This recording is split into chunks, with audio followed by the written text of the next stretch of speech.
Hi guys, you're welcome back into Nessa's Fantasy. In today's video, I'm going to be telling you some reason why Africans fail while living in overseas or while living in the Middle East. Because my video is about the Middle East.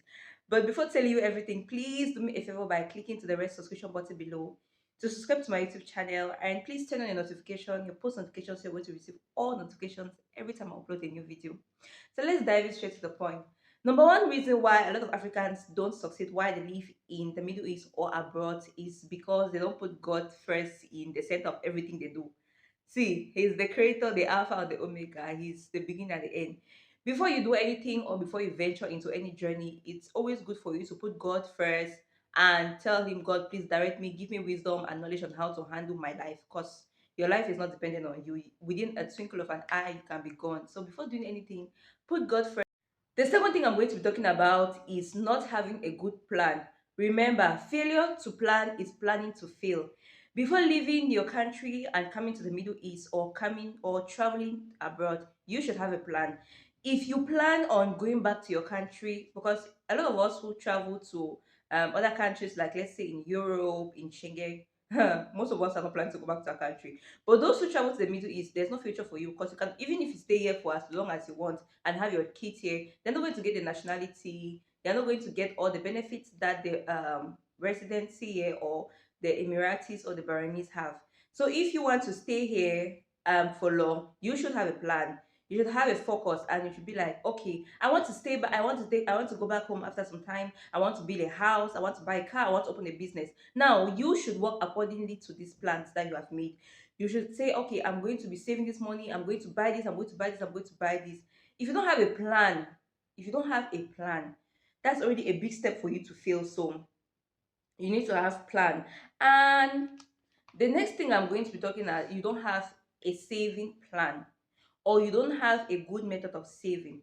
Good method of saving is like maybe you don't have a bank account back home where you're going to be saving. If you decide that you want to save your money back here in the Middle East, there's always one family issue running from one place to another.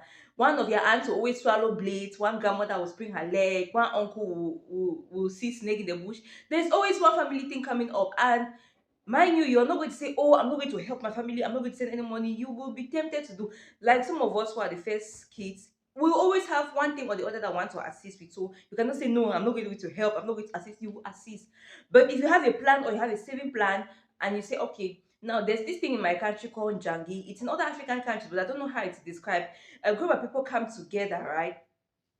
This one will give money, this one will give money, this one will give money. Like 10 people will give money. Let's say we'll be saving like 100,000 every month. This month I'm giving money, they will take it and give to this person. This month you're giving money, take it and give it to the next person. Now when you enter into this kind of meeting on Janki, where you're able to save money every month, because it's a compulsory saving, it's the most disciplined way to save money as an African. Jangi, once you have one or two Jangis that you're inside, and you know that this person that you're giving your money to play on Jangi, or you're even in the group where the Jangi is, so you know how things are run or things are moving, then you know, okay, I'm safe. But if you're not in any Jangi and you say, okay, you want to save your money here in the Middle East, see, a lot of people are good at saving money, but some of us are zero when it comes to saving money. So we have to get into this Jangi. Now we'll take our money from this Jangi, we'll take it and buy a piece of land. We'll continue play, we'll take it and buy a piece of land, take it and buy a piece of land. Let me advise you, if you're in the Middle East and you want to do business back home, it is very, very risky, especially if you don't have a very, very trustworthy person to follow up your business. Remember, nobody can take care of your thing more than the way you can take care of those things. So it's advisable for you to do your business when you are back, so you see how things are being run. If you say, okay, you want to do the business while you're here, and then somebody else is taking care of the business back home, hey, hey, God help you, because you might go back and you end up having issues with these people. Or let's say they want to be your house, you see the way your money is going, you're not seeing the way the house is going. So it's always good for you to go back home and do this thing. And guys, while living in the Middle East, always try to invest. I'm not saying that invest in a business. If you want to do a business, it's advisable for you to go back. There are people who are good at business, there are people who are going to run your business very well. But out of a percentage, you're going to have approximately 40% of people who are able to run your business as it is like their own. You get? So at the meantime, while you're in the Middle East, work the money and invest. Make sure that you see a document, you see a document of your names and everything there.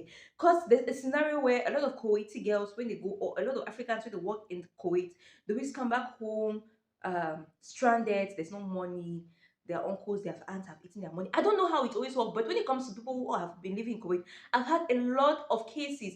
Like, let's say I've seen it on TikTok, so many. And then apart from TikTok, I've had encounter with these people, like two girls I was living with in the Middle East. One of them, I asked them, "Where are you from?" She said she was living in Kuwait. How many years did you stay in Kuwait? She was in Kuwait for 3 years, and she has nothing to show for it because she was giving the money to the wrong person. She was giving the money to her uncle to save the money, and her uncle ended up squandering the money, eating the money.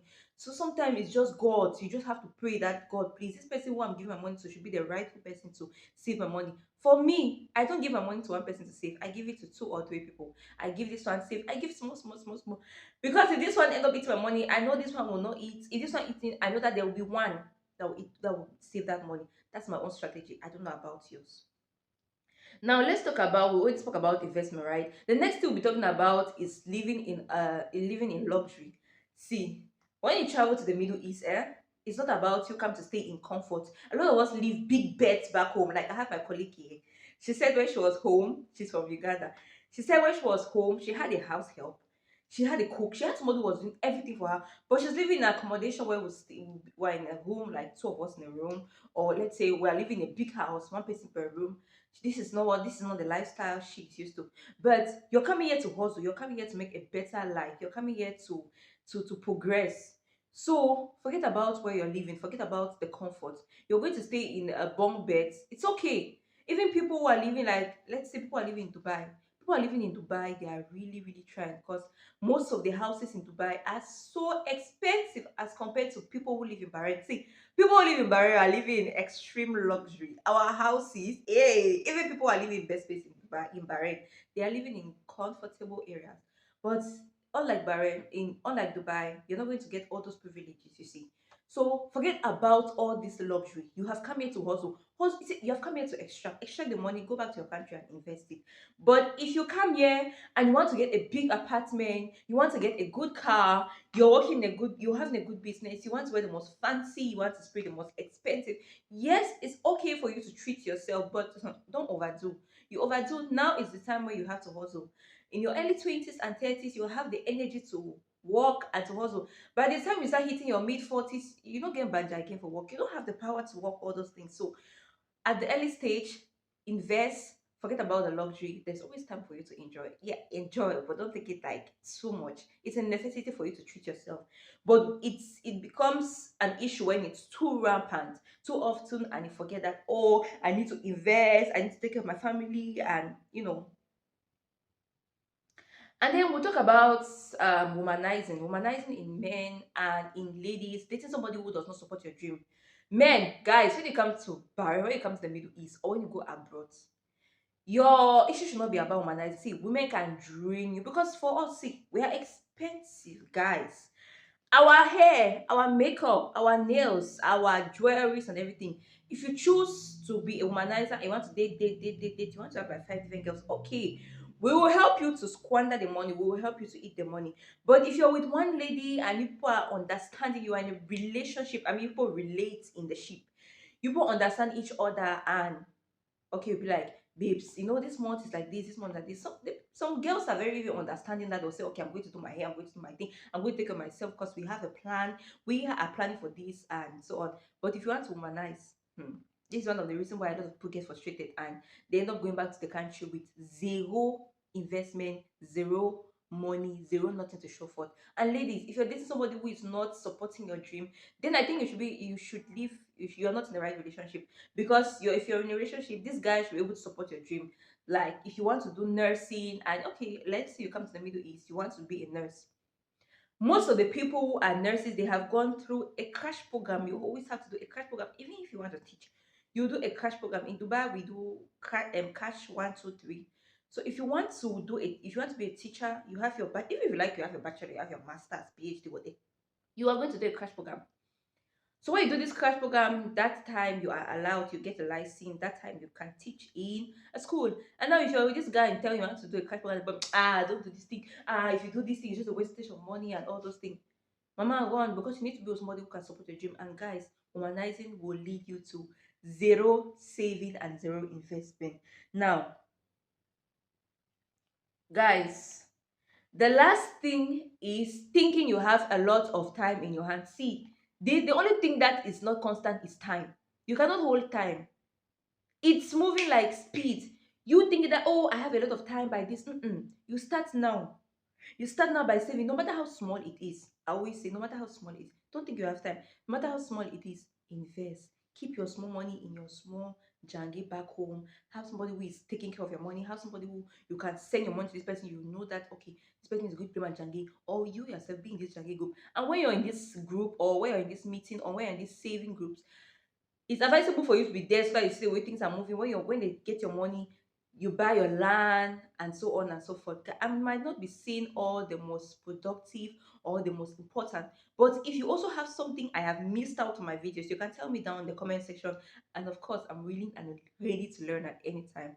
But for the meantime, these are the most essential things I brought up, and I said, okay, let me talk to my viewers so they don't get frustrated at the end of the day. Nessa is always here to help people. So this is the end part of my video. I was so brief, although the video is a bit long, but I try my best to be so brief and so straightforward to the point where you don't say, oh, Nessa is saying something and it's too long. So guys, yeah, these are some of the things that I will help you here in the Middle East, so you don't become a failure in future. You don't reach at 50 and you're still working. Work now, invest now, save now for future so you don't frustrate. The energy will not always be there. They will not always have that energy to work. Okay. So this is the end part of my video. I hope I educated you. Ciao, ciao. Bye. Don't go without liking, sharing, and subscribing if you haven't. I'll see you guys again in my next video. See you.